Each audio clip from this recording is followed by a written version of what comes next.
Prime Minister Justin Trudeau taking to the podium today to criticize the protests playing out around Parliament Hill. The demonstration has mainly been peaceful, but there have been symbols of hate within those crowds. Trudeau also criticizing Conservative leader Erin O'Toole for meeting with some of the protesters. The PM says they don't represent the majority of truckers or Canadians who are mostly vaccinated. All right, let's bring in our next guest. Fareed Khan is the founder of Canadians United Against Hate. He joins me tonight from Gatineau, Quebec. Hi, Fareed. Thanks for being with us.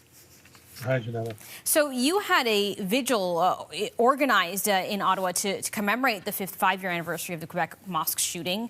This year was also the first National Day of Action Against Islamophobia. That event had to be cancelled on Saturday because of safety concerns. How disappointing was that for you for not being able to mark that tragic event, particularly because of some of the factions that were in the crowds? Well, it was very disappointing, and frankly, it made me angry. This protest was billed by the protest organizers as a freedom protest, but frankly, what they're calling for is freedom to be selfish, freedom to not get vaccinated, which is their right, but by doing so, they put other Canadians in danger and deny them their freedom.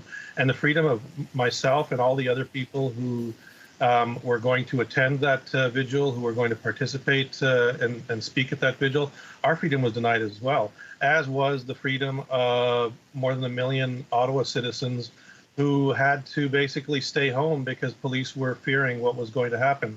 Now, while there has been no actual physical violence of any major sort that's taken place, I would say that there has been violence in terms of the way that these people have behaved towards retail workers, towards other citizens of Ottawa, towards people who are wearing masks, and certainly the images of swastikas, Confederate flags, transphobic messaging, that in my view is violence directed at those communities.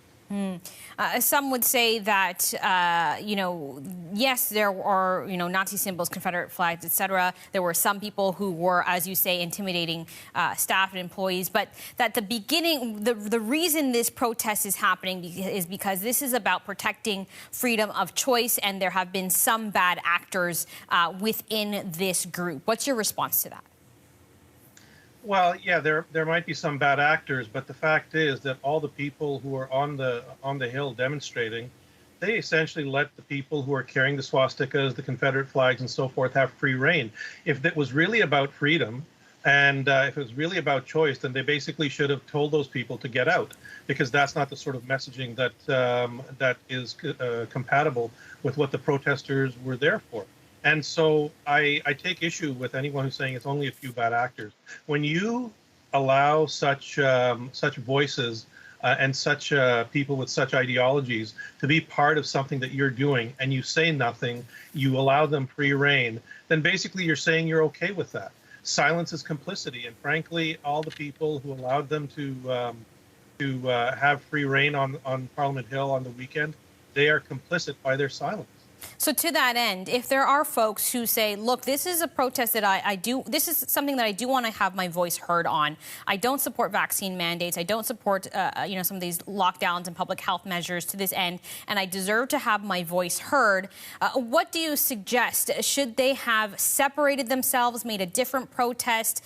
How do they ensure that their message doesn't get overtaken, which it sounds like it has, if that is what, the Prime Minister is essentially addressing today? How do you suggest that they continue to make their voices heard and protest their concerns? Because there are many people who say they are concerned about, sort of overreaching public health measures. I know there's no way to do this, but I'll bet you that if every one of those people had their health records checked, they would all have show they received smallpox vaccines, tuberculosis vaccines, polio, diphtheria, measles, all the vaccines that you get when you are growing up, they're probably vaccinated against that. So if you are healthy and you have no legitimate medical reasons, getting vaccinated is the responsible thing to protect not only yourself, but your family and your community.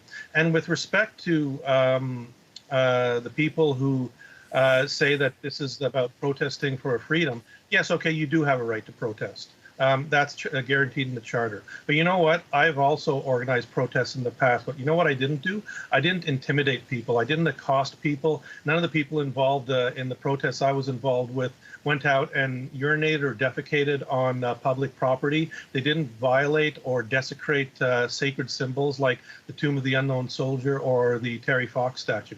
So, you know, I see these people who are trying to justify what happened and say that it's a few bad actors and no, we're here for freedom. But what these people are doing are essentially occupying Ottawa. They've essentially occupied the city, and the city is under siege. And those trucks sitting in front of Parliament Hill and on various roads in downtown Ottawa, they're like tanks. So these people are essentially an occupying force.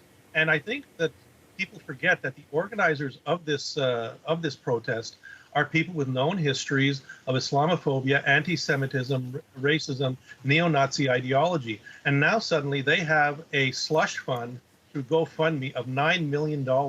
And I think we should be afraid. I think Canadians should be afraid, particularly when they're calling for insurrection and an overthrow of the elected government of this country. This is no different than what happened in Washington, D.C. in some ways on January 6, 2021. And we need to deal with it in a very significant and forceful way unless we want to have worse happen down the road. Fareed, I'm out of time, so I'll have to leave it there. Fareed Khan, the founder of Canadians United Against Hate. He's in Gatineau, Quebec. Thanks for your time, and stay with us here on Canada Tonight for much more. Thank you for having me.